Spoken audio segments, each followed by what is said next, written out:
subject-verb agreement would be pretty simple. However, it can get quite tricky depending on the complexity of the sentence. Learn the subject-verb agreement rules through several examples. If you use plural subject they, you would use the plural are in the sentence. They are fun. Additionally, if you use the singular she, you would use the singular s in the sentence. She is fun. The subject and verb within a sentence need to agree with each other in number in order for a sentence to make sense. Rule 1. Two singular subjects connected by or nor require a singular verb. My aunt or my uncle is arriving by train today. Rule number 2. Two singular subjects connected by either or neither nor require a singular verb as in rule number 1. Example, neither Juan or Carmen is available. Either Kiana or Cassie is helping today with stage decoration. Rule number 3. When I is one of the two subjects connected by either or neither nor, put it or with the base form of the verb. Example, neither she nor I am studying agriculture. Either Joda or I am joining the forestry organization.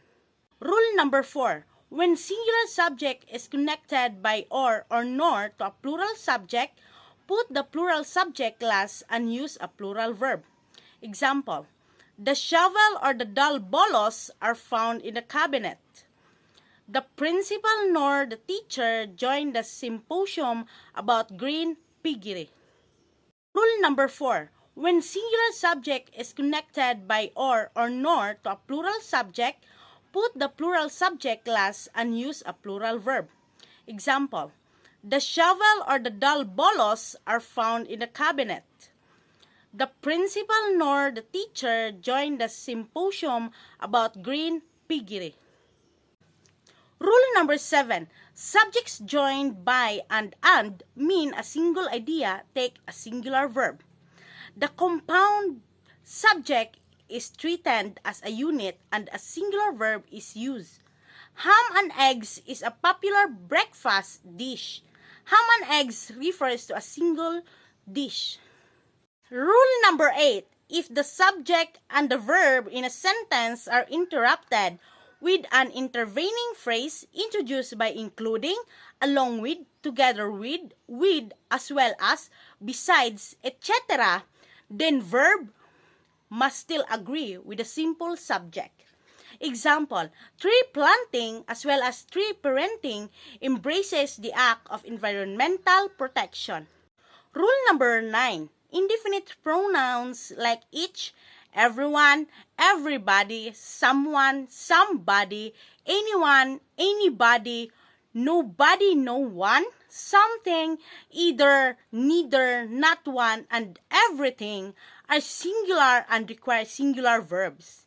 Do not be misled by what follows of. Example, everyone in the class is very conversant about in vitro fertilization. Rule 10.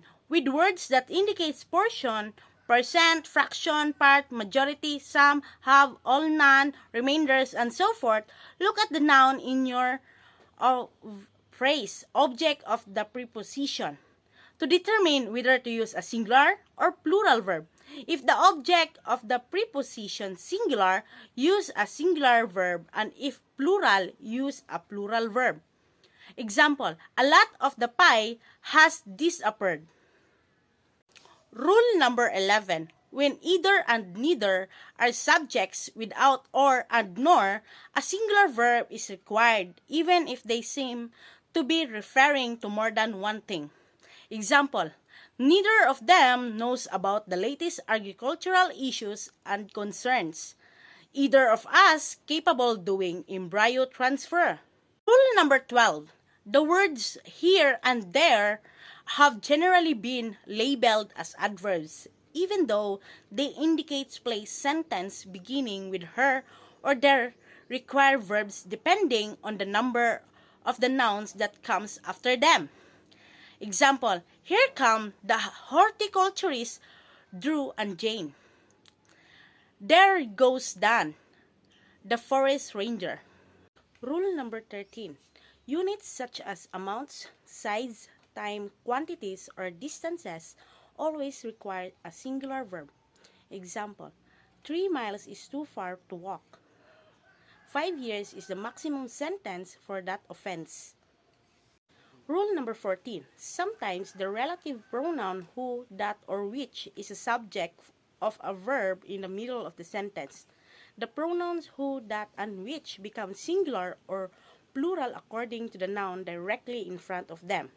So, if that noun is singular, use a singular verb. If it is plural, use a plural verb. Example, he is one of the panelists who were invited to critique our oral defense. Rule 15. Collective nouns like team, staff, group, family, crowd, army, etc. require a singular verb if the members are thought of as acting collectively, and plural if the members are thought of as acting separately. Example, the staff members are in disagreements about the field day schedule. Rule number 16. The expression a number of always require a plural verb, while the expression the number of always requires a singular verb when used as subjects. Example, the number of qualified applicants for the agricultural job fair has decreased. Rule number 17. Nouns that always come in pairs like scissors, sunglasses, shoes, tongues, sleeves, trousers, pliers, pants, shirts, etc. are always plural verbs unless they are introduced by the expression a or the pair of. Example, the tongs I bought are usually used in our chemistry subject. Rule 18.